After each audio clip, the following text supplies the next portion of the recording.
The Home Pros Radio Show. Welcome to the Home Pros Radio Show podcast. I'm Tommy Donovan with RIC Home Inspections and your co-host for the Home Pros Radio Show. As the winter cold sets in, we tend to rely on various heat sources in our home to keep us comfortable. Of course, whenever we're operating a heating system of any kind in our home, safety is a priority, and it's critical that we keep tabs on how these systems are operating so we can identify conditions that may be indicating that something is not quite right. Take, for instance, this phone call that we received from the owner of a wood stove fireplace. No, we have Tracy from Greenville. Tracy, good morning. I have a wood-burning stove insert with blower, and for the last 15 years, we've used a grate inside of it, and, you know, we burn really hot fires because that's how we heat our home all winter long, and, you know, every 2 years we burn through the grates. So we went to a wood-burning stove to buy a new one because we went online and it said that a cast iron would last longer than a steel. Well, the person at the wood-burning stove said we're not supposed to be using a grate inside, but I can't find the name of my model because it's so old. Now, the new ones don't take a grate, but mine didn't have fire bricks in it, so do I. And online, nobody can tell, you know, I can't find an answer. Do I use a grate inside my wood-burning stove or do I not? Well, that's a good question. My question would be, did it have a grate in the beginning? I mean, is that the way it was set up to begin with? Well, I don't know. We got it used. Somebody had it in their garage and didn't want it anymore, They got it in a fire sale. Sorry. Couldn't resist. So you got it secondhand, in other words. Yes. Okay, gotcha. Those wood stoves are not designed to be used with, a lot of them aren't designed to be used with a grate. You would put logs on like you would on a traditional fireplace. So right. What's probably happening with her grates deteriorating, like she was saying, what's probably happening is that, the extreme heat is causing those grates to just deteriorate over time. The extreme heat and also it could be affecting the way that stove is ventilating and burning. At the stove store we went to, he said we're losing efficiency, and that's why I'm chucking wood in it every 2 and 3 hours because it's not burning efficiently. But mine's not a newer model.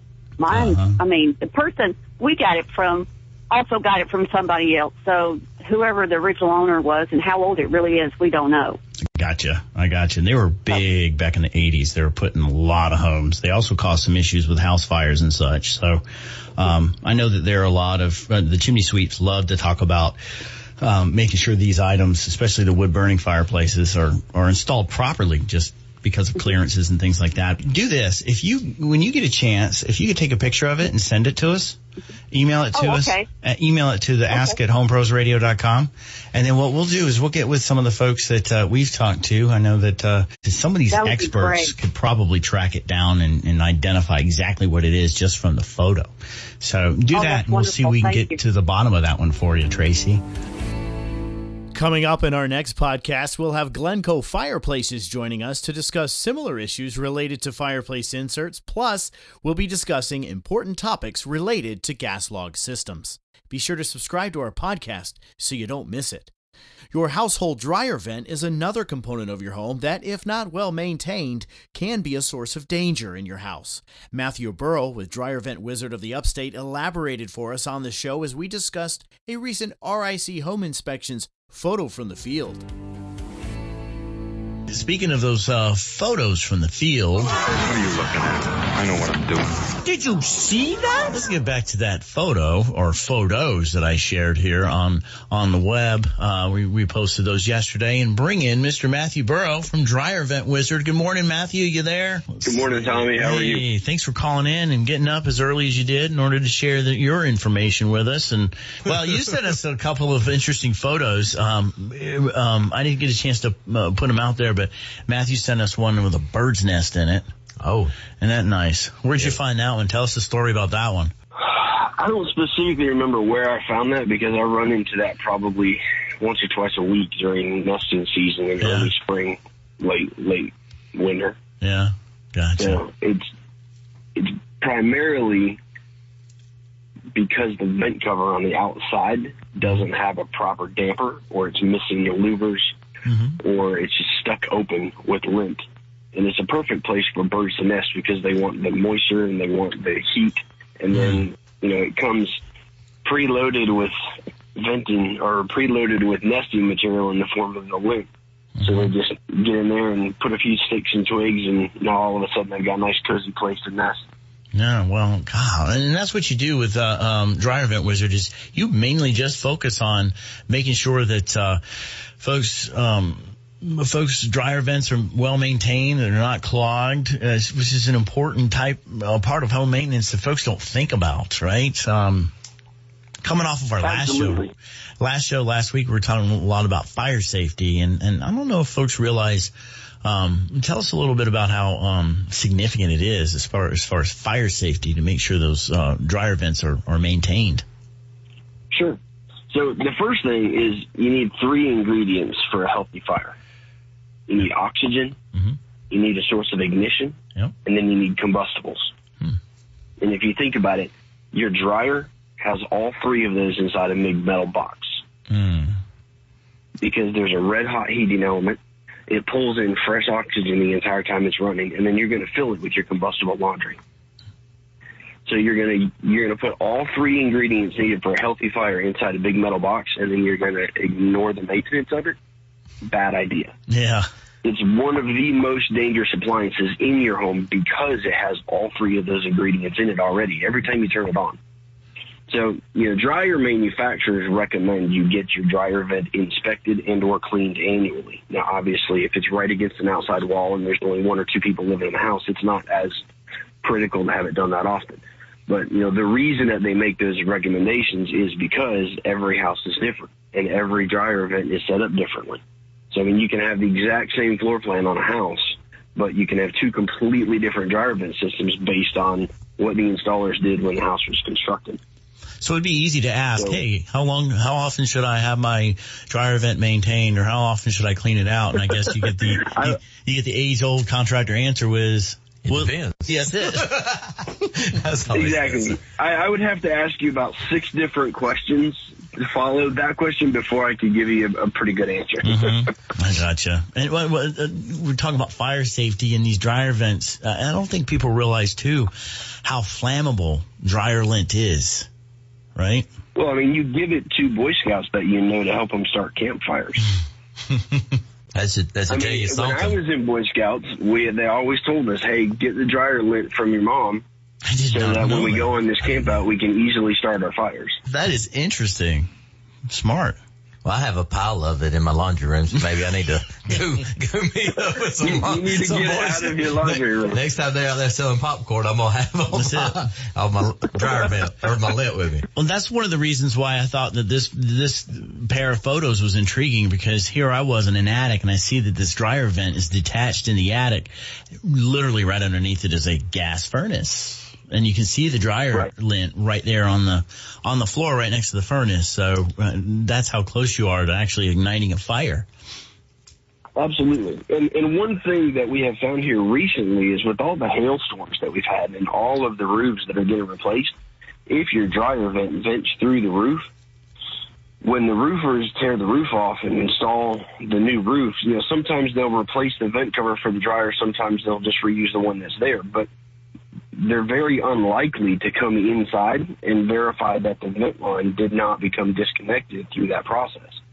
So, we have found a lot of those lately where the roofers will install a new roof and then they'll walk away and all of a sudden the customer's dryer quits working because that vent line has come loose and is pushed right up against the bottom side of the roof deck. And to think about it too is when you're talking dryer vents, they're usually they are in those places that Shane and I always talk about, are where those issues typically pop up. Places where things are sight unseen, right? Attics, crawl spaces. It's either in the crawl space, or it's in the attic, or it's hidden inside of a closet, or you never think about it until you've got 2 baskets of damp laundry that you can't get dry, and then you're all of a sudden like, I wonder where this vents. So it is one of those things that's very easy to ignore. It's just as important, if not more important, to have your dryer vent inspected as it is to change the air filters in your HVAC. But those return filters are right there in sight all the time. Yeah. So it's a whole lot easier to, walk past it one day and go, oh, I need to get that changed.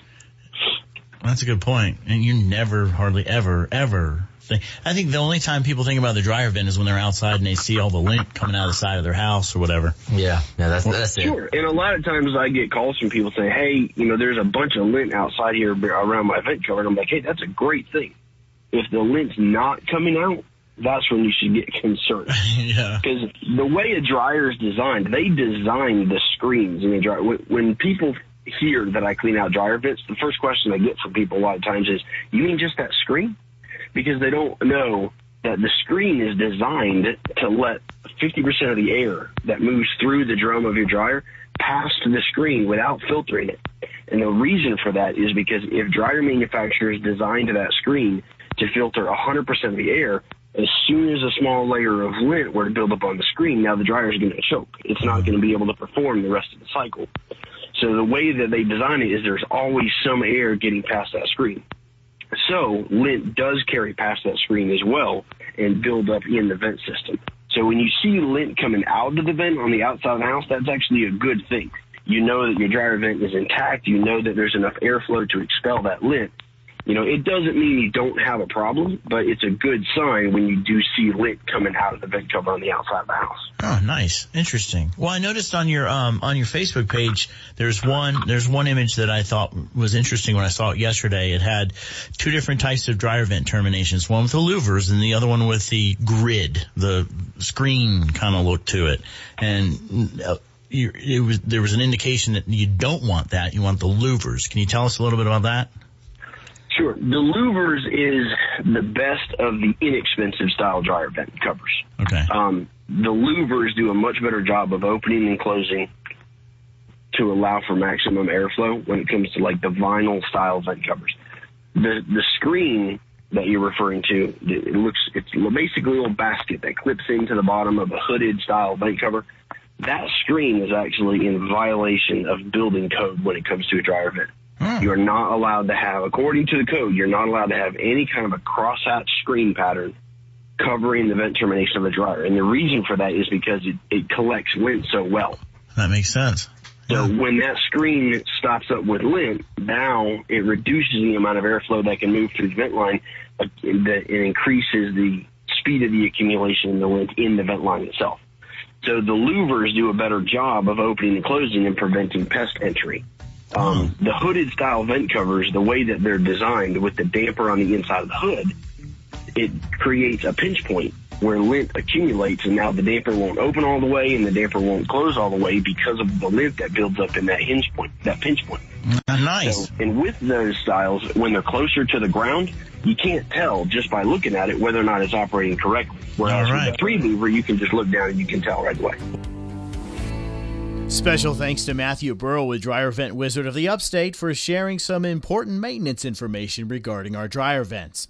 Now you can find him online at upstatescdryervent.com. You can also reach him by phone at 864-607-9002.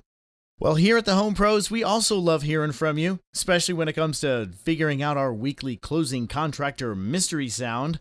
We had a tough one recently on the show, leaving our listeners buzzing with some pretty good guesses at the answer. Take a listen here to see how close you can get. Let's go ahead and get right into this week's Closing Contractor Mystery Sound. All right, for those of you out there who know what this is, let us know. What could that possibly be? Any ideas, Shane? To be honest, I would actually think it's something different than what it is. Kind of sounds like, because it almost sounds like a contactor engaging. Yeah. So, but yeah. All right. So it's not a contactor engaging. and it's not also, it doesn't involve a trip to, Supercuts or Great Clips. We got a call, or it's a text from Matt. I wonder if it's Matthew Burrow. He has a guess on the mystery sound, which is this. Closing Contractor Mystery Sound. He's a very good guess. Is it a fluorescent light turning on?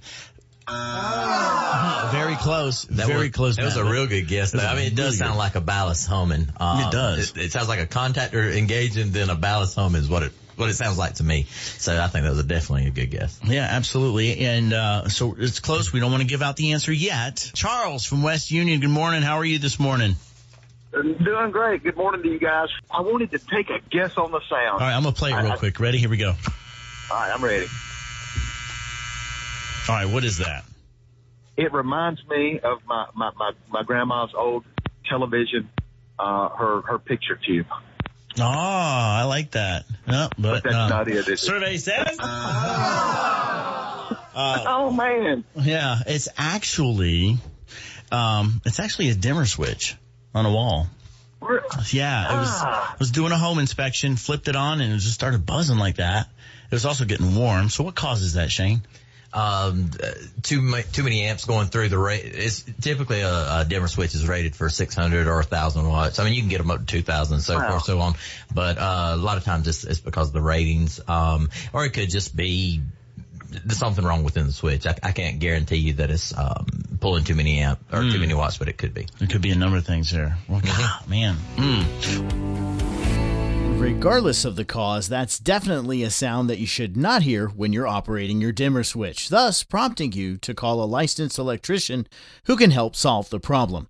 And that's why we share the Closing Contractor Mystery Sounds on our show every week. By knowing how things should and should not sound, we are empowered to take good care of our function and the safety of our homes. Well, that'll do it for this episode of the Home Pros Radio Show podcast. Keep up with every episode by clicking subscribe. Please take a moment to leave a quick review because this helps us to improve our ability to share what we do with other homeowners just like you. I'm Tommy Donovan with RIC Home Inspections. We'll look forward to having you with us next time on the Home Pros Radio Show podcast. Thanks for listening to the Home Pros Radio Show. Meet more Home Pros at homeprosradio.com. There, you can also catch full episodes of our show, along with additional information to ensure that your home is in perfect shape. It's the Home Pros Radio Show, brought to you by Prime Lending, home loans made simple. The Home Pros Radio Show, online at homeprosradio.com or on the radio at 94.5 WGTK, The Answer.